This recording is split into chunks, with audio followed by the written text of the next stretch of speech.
ஆளுநர் அவர்களை சபாநாயகர் அவர்கள் நாதுராம் கோட்சே வழியை பின்பற்றக்கூடியவர் அப்படின்னு சொல்லிட்டு பேசியிருக்கிறாரு. ம்.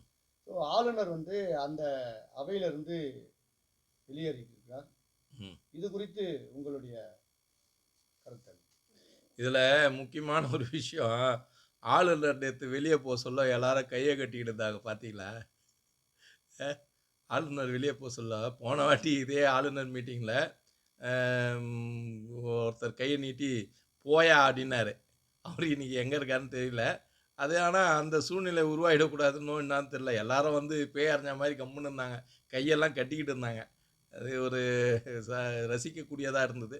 ரெண்டாவது, இந்த விஷயத்தை நம்ம எப்படி பார்க்குறோம் அப்படின்னாக்கா, ஆளுநர் அவர் வந்து ஒரு மத்திய அரசால் நியமிக்கப்படுகிறவர்.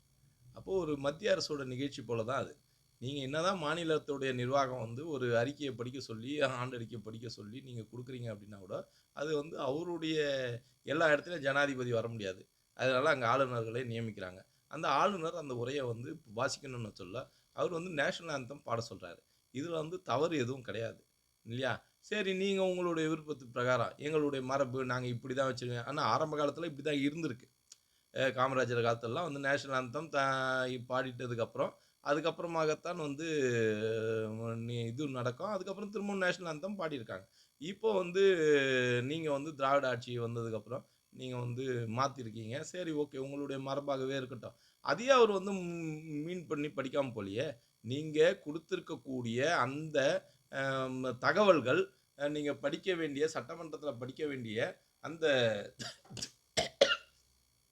தகவல்கள் எல்லாமே உண்மைக்கு புறம்பாக, எப்படி நம்ம வந்து மழைக்கு முன்பாக 4000 கோடி நாங்கள் செலவு பண்ணிட்டோம், தண்ணியே நிற்காது, தண்ணியை வந்து மக்கள் வந்து வானத்துலேருந்து வரதை மட்டும்தான் பார்க்க முடியும், தரையிலேயே பார்க்க முடியாது, எல்லாம் அப்படியே வழிஞ்சு ஓடி போயிட்டு அப்படியே தரை வந்து பளிச்சுன்னு இருக்கும் அப்படின்னு மாறி மாறி இவர் நம்மளுடைய சுகாதாரத்துறை அமைச்சர்லேருந்து, நேருலேருந்து, அப்புறம் வந்து சின்னவர்லேருந்து ஸ்டாலின் வரைக்கும் எல்லாரும் இந்த இது வந்து மேயர் வரைக்கும், மேயர் முதற்கொண்டு எல்லாருமே சொன்ன ஒரு வார்த்தை.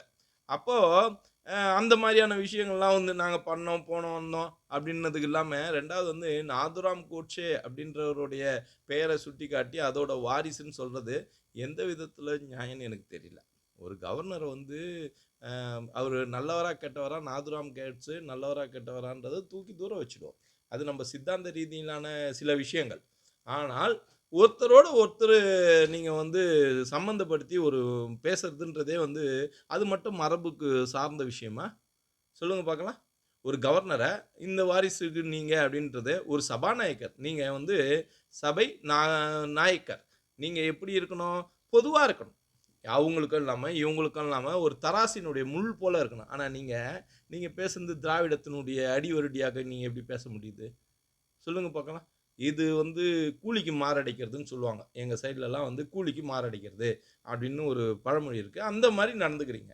அது வந்து நீங்கள் 50,000 கோடி ஏன் வெளியே போய் பிச்சை எடுக்க முடியலையா? உலக வங்கியில் வாங்க வேண்டியதெல்லாம் 9,000 கோடி வாங்கி முடிச்சா, 9 லட்சம் கோடி வாங்கி முடிச்சாச்சு, அதெல்லாம் சாப்பிட்டாச்சு. இப்போ 50,000 கோடி தேவைப்படுது இல்லையா? 50,000 கோடி வாங்கி என்ன பண்ண போகிறீங்க? இந்த மாதம் சம்பளம்லாம் கொடுக்கணுமா மாநில அரசுக்கு? அங்கங்கே வேறு போஸ்டர்ஸ், இதில் வேறு மக்களை குழப்பறதுக்கு நாங்கள் ₹1 கொடுத்தால் நீங்கள் வந்து 29 பைசா தான் மாநிலத்துக்கு வருகிறது.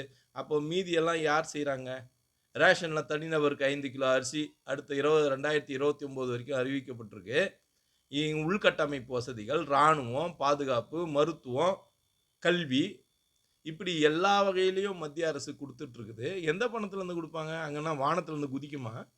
எப்படிங்க? எனக்கு ஒன்றுமே புரியல. இவங்கலாம் வந்து உண்மையிலேயே அறிவார்ந்து தான் இவங்க ஆட்சியாளர்களாக இருக்கிறாங்களா இல்லையான்னு எனக்கு ஒன்றும் புரியல சத்தியமாக.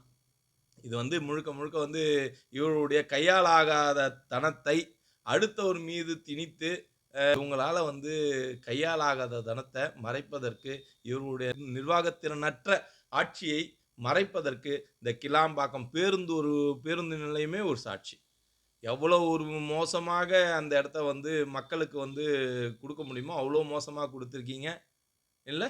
சாலைகள் எவ்வளோ கேவலமாக எவ்வளோ மோசமாக இருக்குதோ அவ்வளோ மோசமாக பண்ணியிருக்கீங்க. மத்திய அரசுடைய ஜல்ஜீவன் திட்டத்தில் வெறும் குழாவை நட்டு வச்சுட்டு அதில் வந்து கணக்கு எழுதியிருக்கீங்க. ஒரு பட்டியல் இனத்தவரை சேர்ந்தவர் நகரமன்ற தலைவரா இருந்தாங்க, ஊராட்சி மன்ற தலைவரா இருந்தா, அவர உட்கார கூட விடாம பண்றீங்க. சமூக நீதி பேசக்கூடியவர்கள்.